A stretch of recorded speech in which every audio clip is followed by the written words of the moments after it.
편안들 하시죠? 네. 우리가 일상적인 생활을 하면서 보면 복덕과 지혜라는 것이 얼마나 소중한 것인가. 그 복덕과 지혜가 증장되는 것은 선근이 증장되어야 하고 보리심이 한결같아야 그런 일을 이룰 수 있는데 불종자의 씨앗과 열매라는 것도 그런 거죠. 부처님이 다급생에 살아오시면서 인고의 시간들 속에서 도솔천궁의 호명보살로 계시다가 2600여 년 전 부처님이 열반하신 지가 2566년이니까 80을 거기에 더 합산을 하면 2600년이 더 된 시간이죠. 그때 사바세계에 오셔서 불종자의 씨앗을 심고 그 보리심을 한결같이 유지하면서 지금의 불교 모습으로 꽃 피워졌다 이렇게 보시면 되겠습니다. 그런 불교가 역사적으로 1700년 전에 우리나라에 전래되었고 어쩌면 그보다 더 훨씬 전에 불교가 전래되었지만 꽃 피워진 건 1700년 정도 전이라고 보여집니다. 그래서 수없는 사찰들이 이루어지고 양산 통도사가 지금은 국지대찰이요 불지종가의 삼보사찰 중에 불지종가로서 자리매김하기까지 그리고 그 이후에 수없는 연륜 속에서 상속해 온 게 지금의 우리 구룡사가 있고 구룡사에서 또 꽃 피워져 열매 맺어 이곳 저곳에 얼마나 많은 인연을 짓고 있었습니까? 오늘은 마침 통도사에서 부산에다가 세운 학교가 있습니다. 동국대학교도 처음에 학교를 세울 때 농경사회 때 통도사가 하도 농사를 많이 지어서 통도사에서 재정을 60% 정도를 감당해가지고 동국대학교가 생긴 것처럼 역사적으로 보면 민족불교 운동사나 정화불교 운동사에 보면 통도사에서 근대사에 했던 일이 참 많습니다. 그런데 부산에 부산 법무사하고 함께 중고등학교를 세웠어요. 해동 중고등학교. 그랬다가 훗날 고등학교는 통도사에서 중학교는 법무사에서 관리 운영을 하는 학교가 되었습니다. 오늘 마침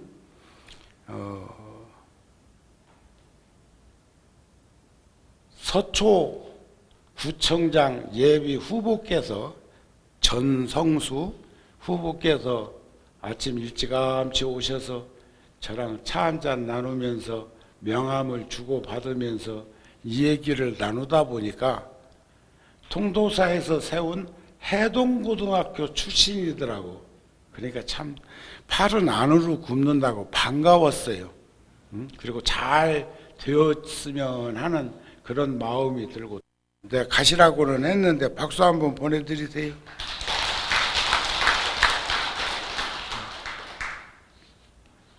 다 애써서 결과물이 좋은 거지만 이번 대선 때도 애썼다더만. 자,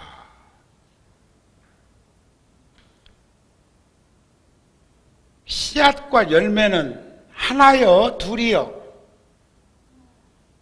하나? 아하고 어른하고 하나요, 둘이요? 그 똑같은 말 아니요? 아이는 씨앗이고 어른은 열매라면은 하나요, 둘이요? 또 하나라고 그러네. 야, 굉장하네. 응? 하나는 아니죠. 아는 아고 어른은 어른이고 씨앗은 씨앗이고 열매는 열매인데 어떻게 하나요? 그런데 씨앗이 성숙되어서 꽃 피워 열매 맺으면 결실을 맺으면 열매고 또 종자로 삼아서 씨앗을 삼으면 씨앗이 드는 거니까 종자가 드는 것이니까 둘도 아니여. 그러니까 씨앗과 열매가 둘이 아니듯 어린아이와 어른이 둘은 아니라고 하면 또 맞먹을 수가 있어요. 자, 불자여 보살이 이런 지혜를 구족하면 불법성 삼보의 종성이 영원히 끊어지지 않게 되나니 보살이 중생들로 하여금 보리심을 내게 함으로 보살이 중생들로 하여금 보리심을 내게 함으로 부처님의 종성이 끊어지지 않게 하며 중생을 위해서 항상 법장을 열어 보이므로 법보의 종성이 끊이지 않게 하며 교법을 잘 받들어 어기지 아니하므로 승보의 종성이 끊이지 아니한다. 중생이라는 밭에 부처님 불종자를 심음으로 바른 법을 호지하며 대중을 통솔해서 고달픈 줄 모르게 함으로 승보의 종성이 끊어지지 않게 한다. 오늘 이 법표가 끝나고 시간 되실 때 우리 예불문에 있는 보현 행원품을 한번들 집에 가셔서라도 읽어보시면 오늘 제가 드린 이 말씀이 얼마나 마음에 와 닿을지 모르겠네요. 제가 어제는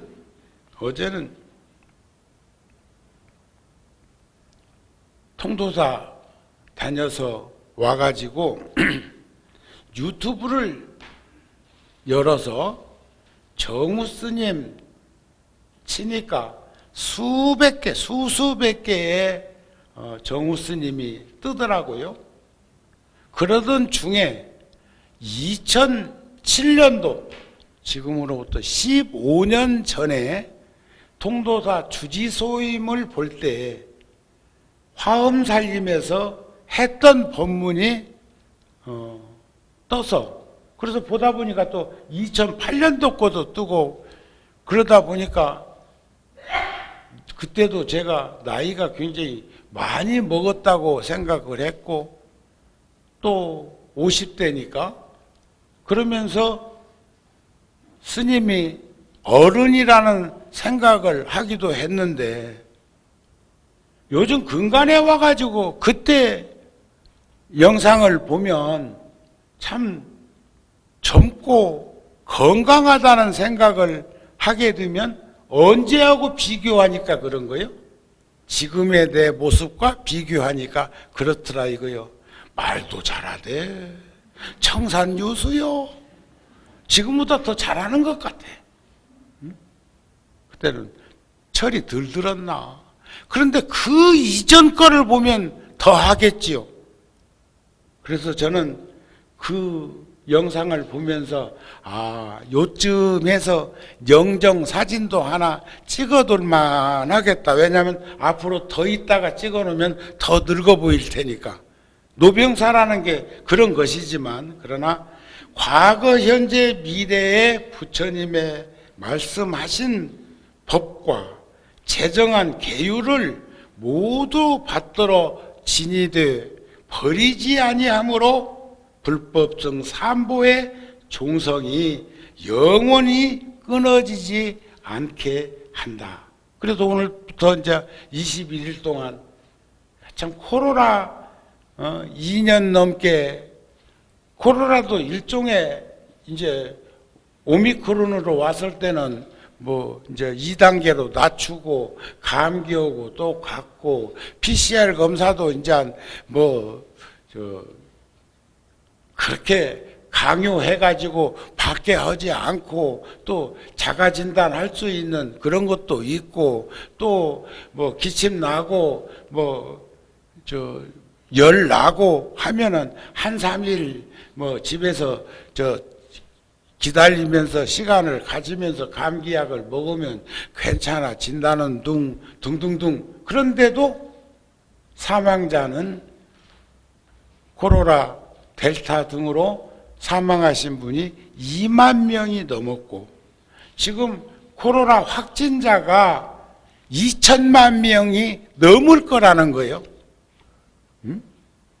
그런데도 이제는 그냥 감기련이 조금 독한 감기련이 저도 며칠 전에 몸살이 나가지고 몸살을 앓았어요. 건강한 사람이 평소에 건강하고 아프지 않은 사람이 몸살이 나면 몸살을 앓습니다. 그런데 이번에는 뼈골까지 쑤셔가지고 우리네 어머니들이 그러시잖아요. 난 다리 되면 특히 우리 모친은 지금 98이신데 6월달만 되면 음력 6월달만 되면 6월달 생일이 4명이다냐.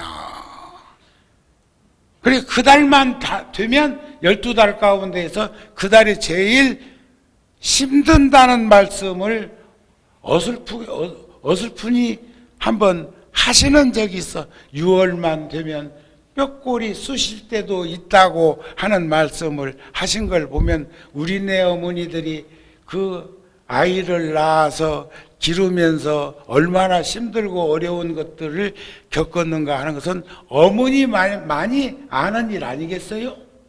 근데 그 노부살님이 이번에 코로나 걸렸대요. 나무집 일이라고 지금 그런가 아니면 걱정도 안 되는가 그러면 지금 내만 안 걸리면 된다는 건가 지금 뭐 그 표정들이 뭐 그래?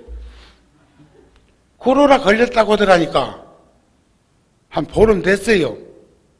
그런데 그냥 감기처럼 지나갔는데 바깥 출입도 안 하시는 분이 왜 걸렸는가 했더니 요양보호사? 그분이 걸려가지고 와가지고 옮겼다네.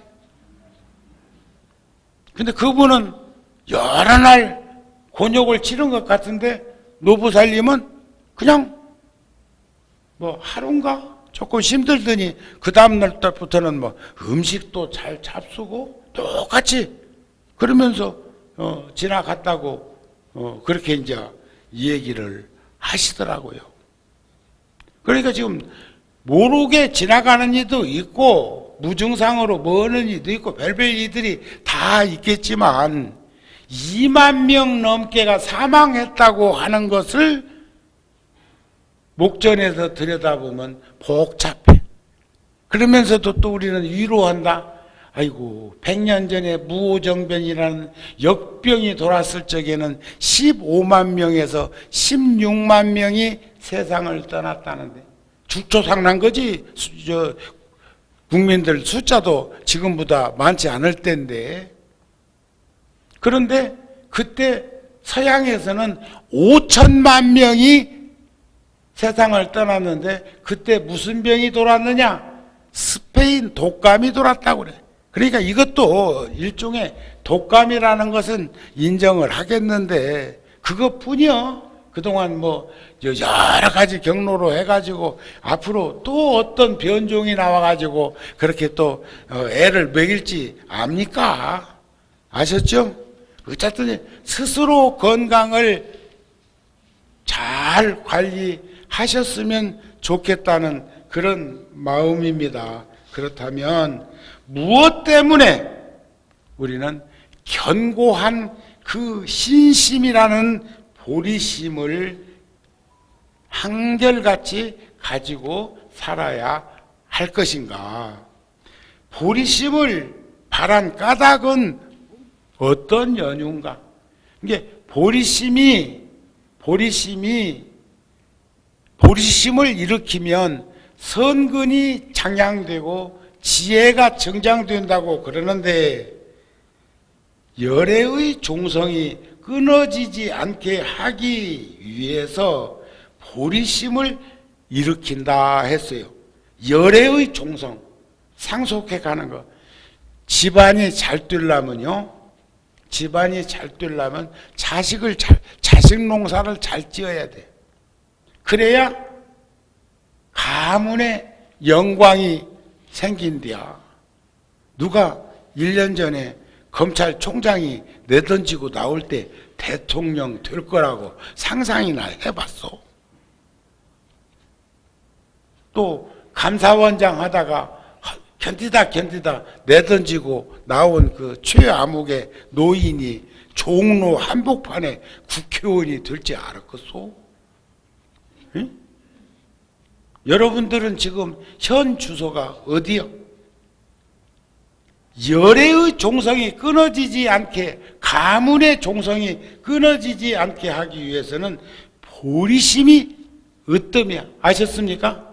안욕따라 삼약 삼보리. 열애의 종성이 끊어지지 않게 하려면 부처님께서 계속해서 세상에 출현해야 된다.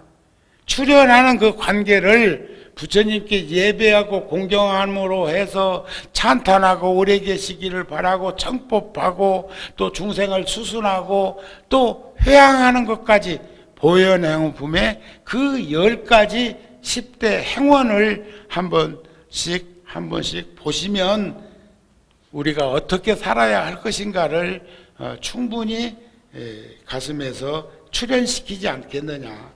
열애가 세상에 출현한다는 것은, 부처님이 세상에 출현한다는 것은 모든 사람이 본래로 쫓아 부처님임을 스스로 깨닫는 사람들이 많이 출현하기 때문이다. 우리가 부처님이에요. 그런데 감히 부처님 깨달았지를 못해. 깨닫는 것도 다양해. 콧구멍이 아래로 뚫린 것도 이유가 있을 거 아니야. 진화를, 코가 이렇게 생겼을까? 근데 더운 지방에 가면 코가 조금 들렸어. 덜 참고. 또 서양에 가면 기후, 환경, 풍토, 음식, 문화 이런 것들이 복합적으로 하겠지만 코가 길어. 왜 그럴까? 훈습한 공기를 흡입할 때 코가 길어야 딥해질 거 아니야. 내가 일본 갔을 적에 어느 스님이 정종을 반주로 내오셔가지고, 그래서 내가 아는 상식으로는 정종은 우리나라에서는 딥혀서 먹는 것으로 생각을 하고 있어서 차갑다고 하는 표현을 하면서 이제 내가 말은 안 해도 이제 이해되지 않는 표정을 지으니까, 진짜 좋은 정종은요, 입술로 딥혀 먹는다네. 입술로. 그러니까 천천히 마신다는 말도 안 되겠어.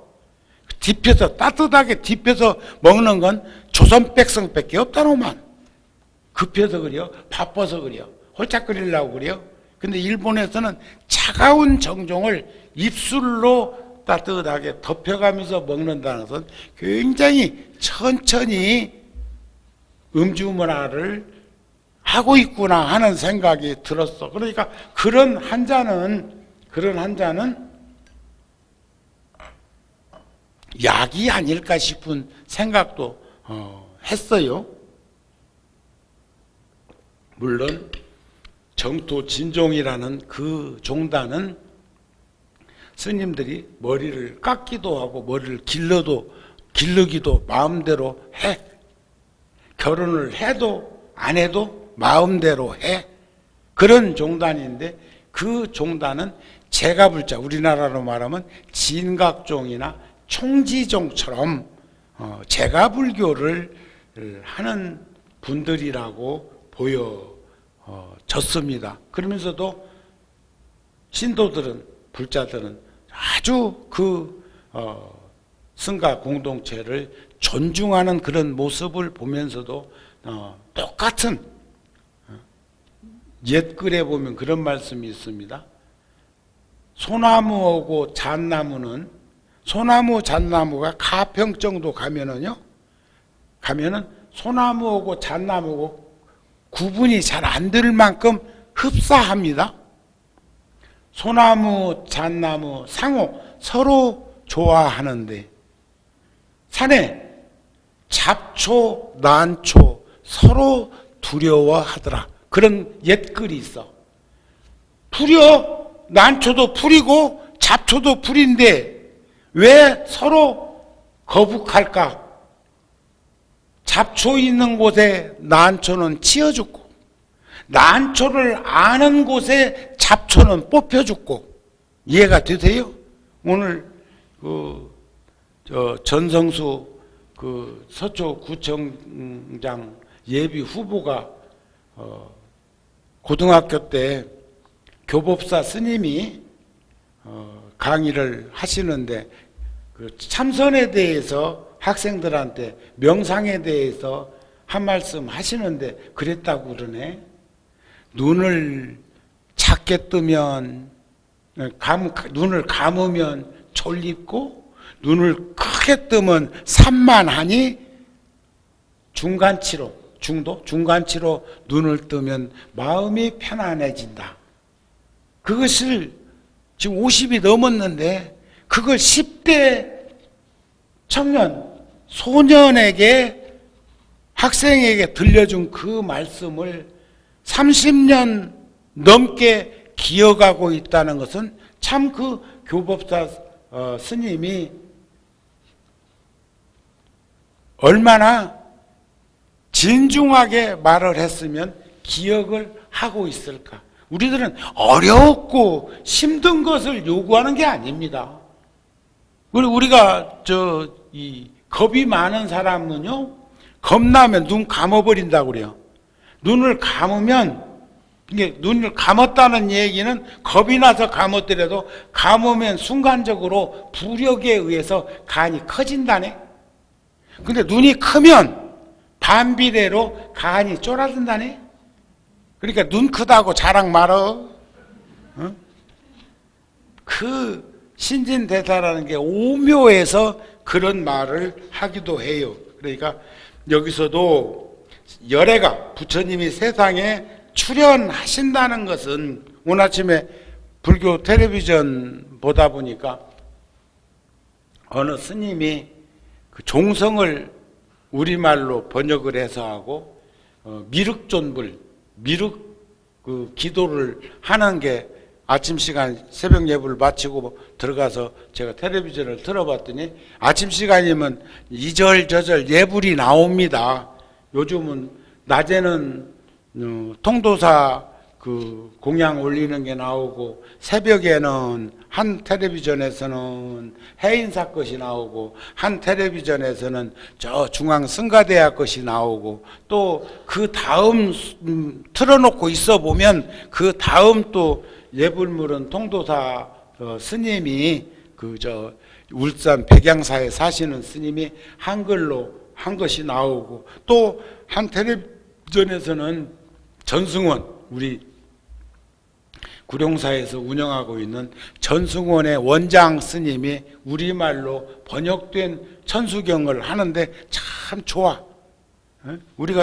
저도 천수경을 50년 넘게 했어도 우리말로 번역되는 게 그냥 음악처럼 이렇게 스치고 지나가다가 중간중간에 다 들리지는 않더라도 중간중간에 한 소절씩 귀담아 들으면서 가슴에 새겨지는 그런 내용들이 있는 것처럼 그런 일들이 우리들 일상적인 생활 속에서도 생활불교를 하면서 그렇게 했으면 좋겠다는 생각을 하는 연유는 부처님이 출현한다는 것은 모든 사람이 본래 열애요. 열애. 불종자를 다 가지고 있어 스스로 깨닫는 사람이 많이 출현할 수 있기 때문인 것은 보리심을 여의지 않기 때문이다. 또 일체 세계의 중생을 제도에서 해탈게 하기 위한 까닭에 보리심을 일으켰다, 바랬다, 일으켰다고 한다. 중생이 아무리 많다 하더라도 그 많은 중생을 맹세코 다 건지겠다는 보살의 크나큰 서원으로 보리심을 여의지 않는다. 그래서 저번 법회 때는 제가 화엄경 초발심 공덕품에서 그런 말씀을 드렸어요. 보리심은 사옹서원을 성취케 한다. 사옹서원은 뭐요? 중생을 다 건지겠다, 번뇌를 다 끊겠다, 법문을 다 배우겠다, 불도를 다 이루겠다. 그런데 팔만장경, 팔만대장경은 전부 연결지어져 있어. 어느 경전에 어느 대목을 봐도 어떤 경전하고 연결되지 않은 부분이 없는 것을 보게 되면, 제가 오늘 사실 보현 행원 가지고 법문을 드리려다가 애꼈어. 초하룻날 해드리려고. 초하룻날. 그러면 4월 초파일 3주 동안 우리가 기도정진을 하는 데 있어서 초하룻날 해드리려고. 또 제가 종정 스님이 4월 초파일 날 조계다 법문이 계셔서 이번에도 열애사 오셔서 구룡사의 절을 살면서 아쉽고 부족한 부분을 장단점을 보완해가지고 지은 질이 일산에 있는 열애사요. 그래도 여러분들이 나한테 또 고맙게 생각해야 될 거 있어요. 제가 22년 되었는데 그 절을 준공한 지가 5번도 열애사 가서 잠 안 잤어. 그럼 어디서 자? 구룡사에서 자고, 어저께 그저께는 통도사에서 잤어. 통도사는 내가 82년도부터 쓰던 방을 이렇게 멀리 떨어져 나와 있어도 통도사에서 배려해서 그 방에 지금도 저 방으로 점지되어 있어가지고 가면 그 방에서 있다가 온단 말이에요. 아셨죠? 그런데 구룡사보다 열에다가 훨씬 더 단점을 보완해서 세운 절이고 평수도 1000평 이상 그 절이 더 크니까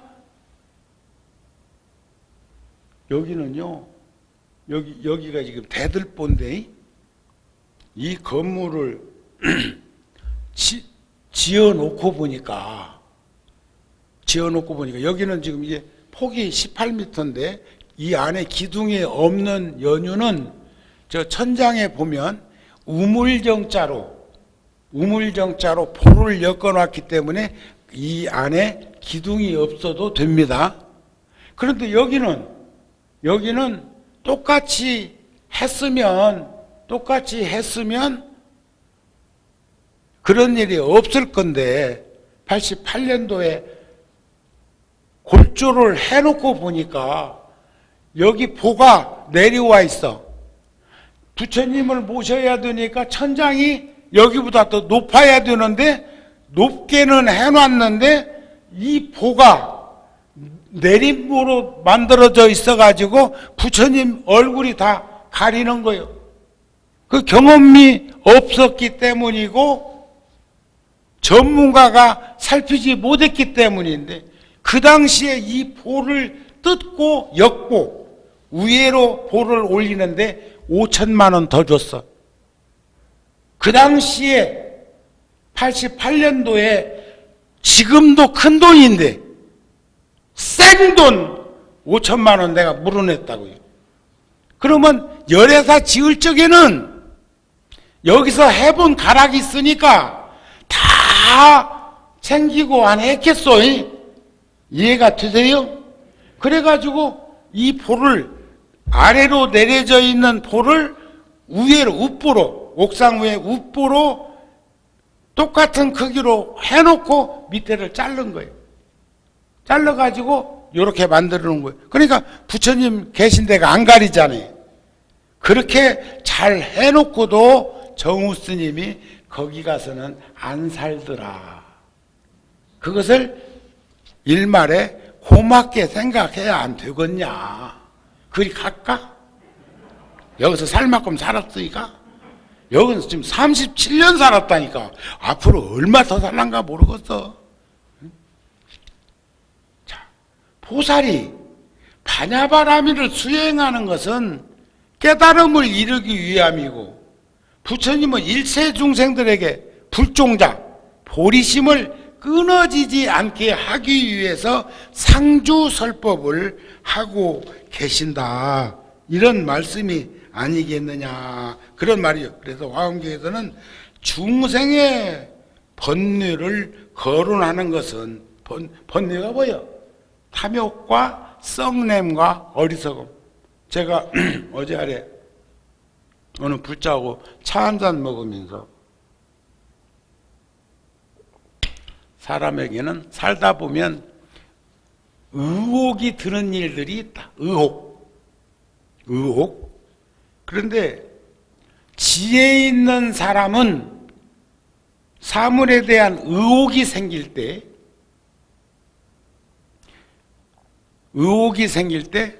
의문을 가져. 의문.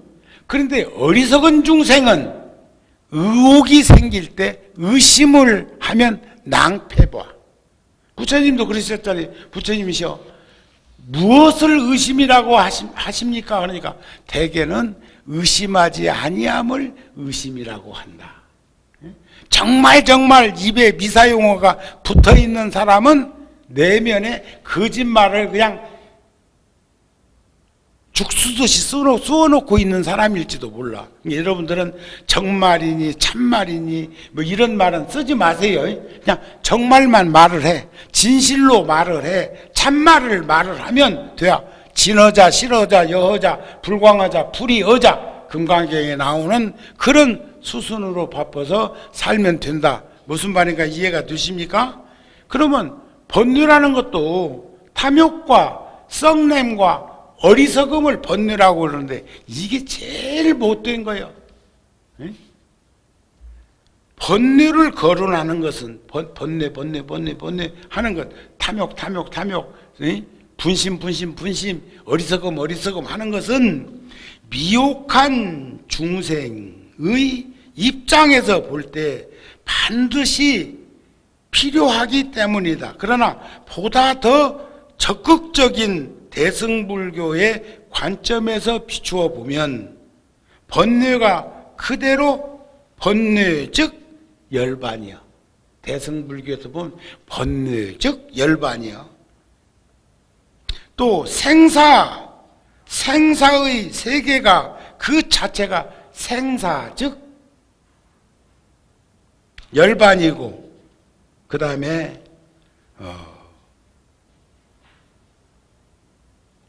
번뇌 즉 보리여. 번뇌가 보리고 나고 죽는 것이 생사가 열반. 열반이라는 건 뭐예요? 번뇌가 일어나지 않는 걸 열반이라고 그래요. 죽은 걸 열반이라고 그러는 게 아니야.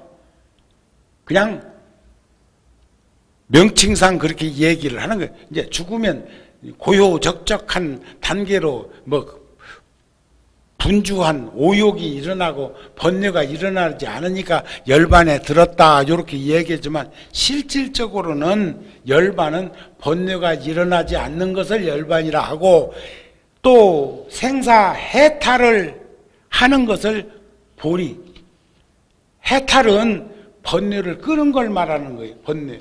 우리는 번뇌를 끊었소. 일어나지 않소.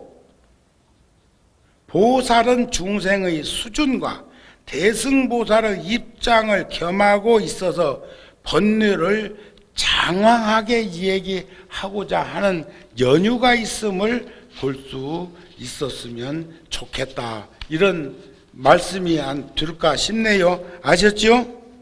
그래서 공부하자는 거요. 공부. 일반적으로 사람으로 태어나는 것은, 사람으로 사는 것은 불교를 수행하는데 도움이 되기 때문이요. 오늘 제가 한 2시쯤 일어나서 조금 쉴 거라고 나자빠지면 잠들어가지고 4시에 법당에 못 들어올 때도 있습니다. 어제 새벽에는 제가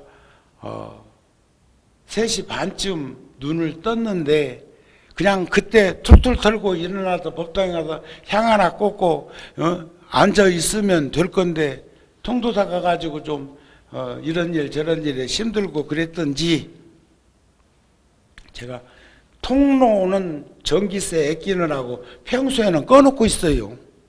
평소에 지금은 이렇게 많이 키워놓고 있어도 이따 법회 끝나고 나면 이 큰 이제 또 전기세가 한 5배쯤 오르면 아마 그때는 요것도 끌걸.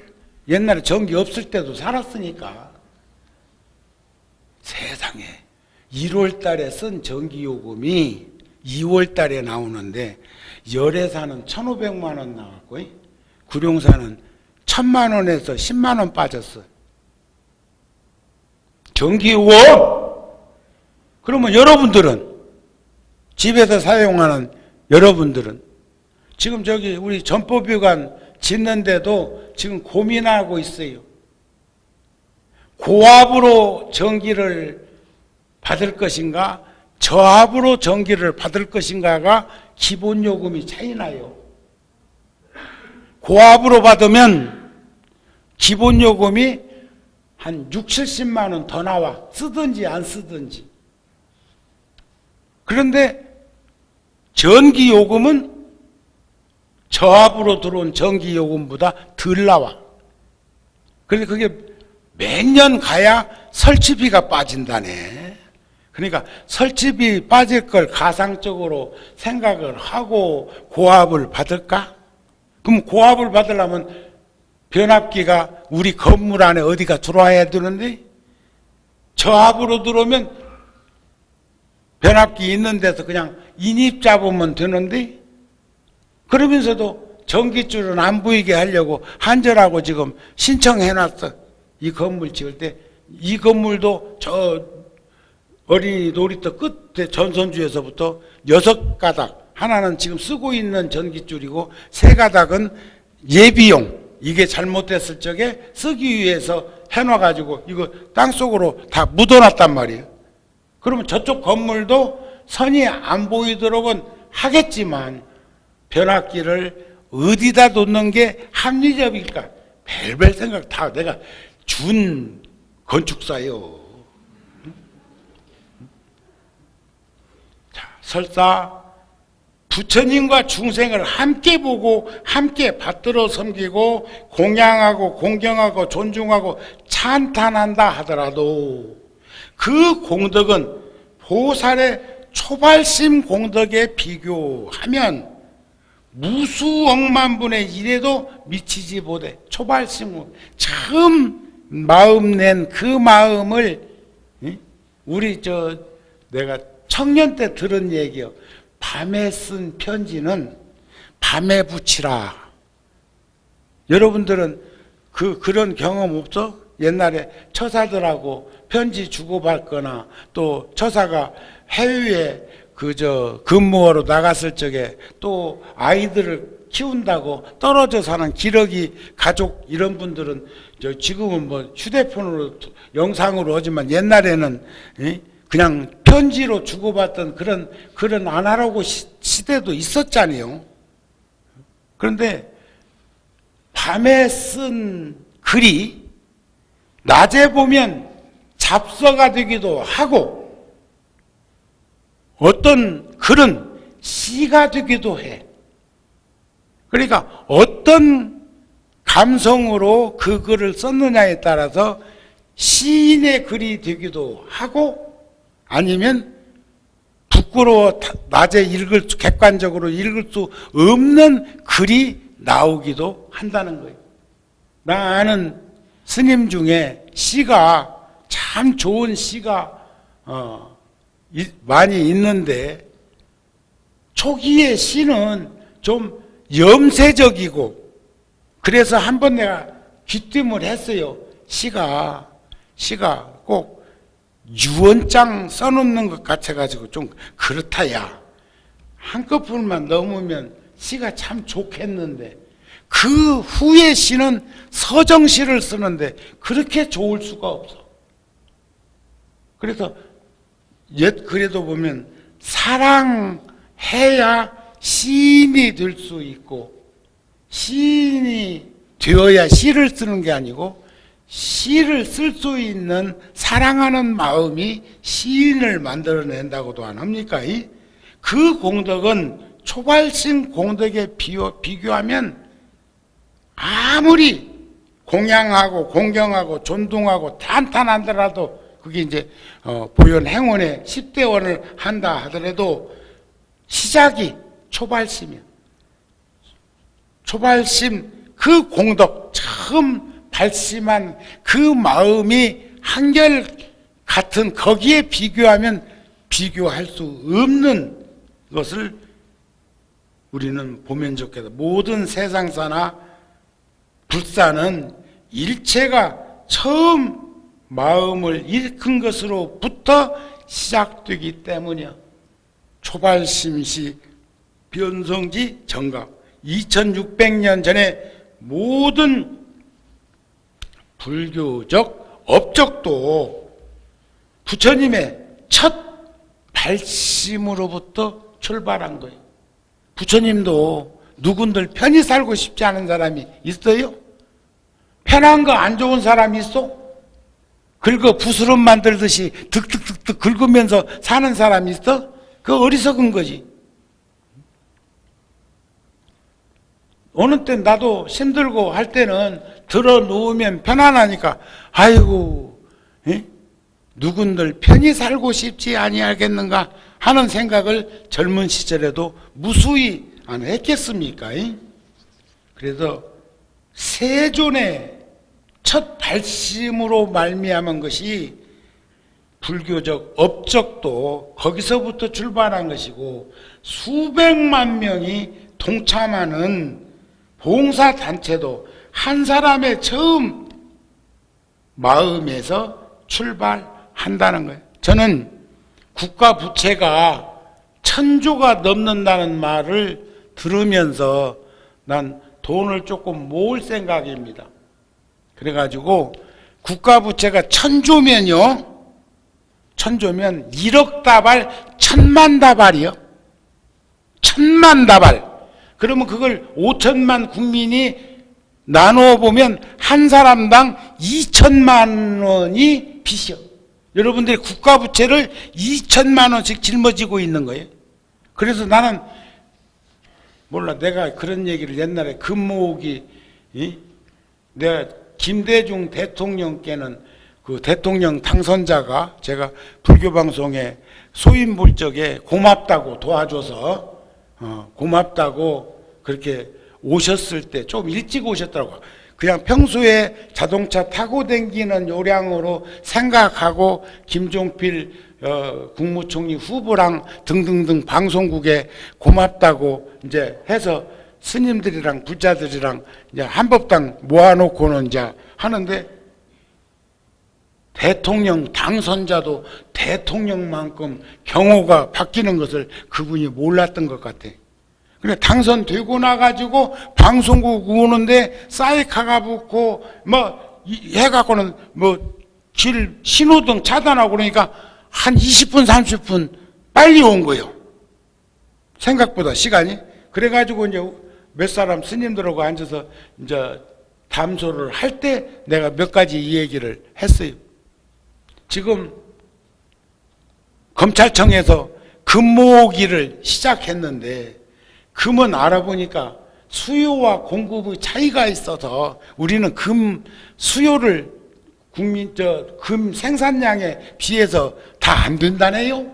그러니까 한 번만 아무리 어려워도 파는 척하고 나머지는 국가에서 그 금을 매수해야 한답니다. 두 번째는 달러 모으기를 시작했는데 달러만 모으지 말고 일본 돈도 중국 돈도 저 독일 돈도 또 유럽 돈도 같이 모으고 달러는 그냥 받아주는데 다른 나라 돈은 수수료를 많이 띈다고 합디다. 그렇게 안 했으면 좋겠습니다. 세 번째, IMF가 오고 나니까 자동차가 서 있는 차가 너무 많습니다. 그러니까 중고 시장에 보면 막 자동차가 산더미처럼 쌓여 있는데 그 차가 웬만한 나라로 가면 전부 새 차입니다. 이번에 기름값 2,000원으로 오르니까 길이 훨씬 더 한가롭더만. 아세요? 네? 시장 경제 원리로 그거 느끼세요? 차가 적어졌다니까 세워놓고. 내가 이번에 통도사 갔더니 정수 스님이라고 나하고 가깝게 지내는 사제 스님이 있는데 그 스님은 절에서 트랙타부터 시작해가지고 없는 게 없는 스님인데 이번에 자기 차 탁 팔고 전기차 샀더라니까. 야, 근데 어떻게 전기차가 너 절에는 2대나 있냐? 그러니까 하나는 새로 나온 것이고 하나는 조그만 시장 보러 다닐 때 쓰라고 타고 다니는 차고. 그런데 요즘 새로 나온 것은 고속도로에서 악셀에다만 세게 안 밟으면 악셀레터를 밟았다 띄우면 충전도 된대야. 100% 충전은 아니라도. 아따. 그 다음에 또 수소차도 나왔다대. 번호판 보면 안다는데 나는 아직까지 그것 갖고는 분간이 잘 안 되기는 하지만 그런 스님도 있어. 아시겠습니까? 아시겠어요? 그러니 우리가 자동차도 기술을 쬐면서 수출을 하면 개발도상국에서 몽고에 가니까 우리나라 차가 와 있기는 있는데 서 있는 차가 있고 또 저 러시아 쪽에 가니까는 우리나라 차가 있기는 있는데 서 있는 차가 없는 건 기술 문제가 아닙니까? 그 얘기까지 했어. 그랬더니 그걸 전부 옆에서 누가 메모해가지고 나중에 다 반영했다고 하더라고.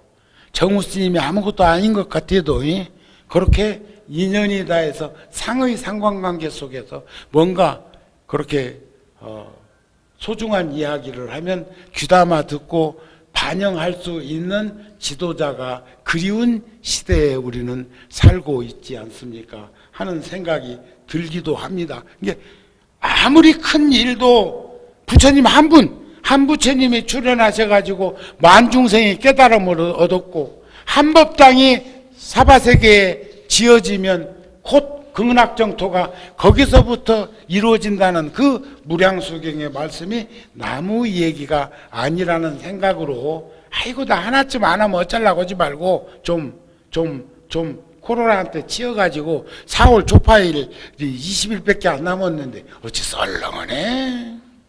좀 여러분들이라도 그 에너지 기운을 신심과 보리심으로 키워주셨으면 좋겠습니다. 아셨죠? 아셨죠?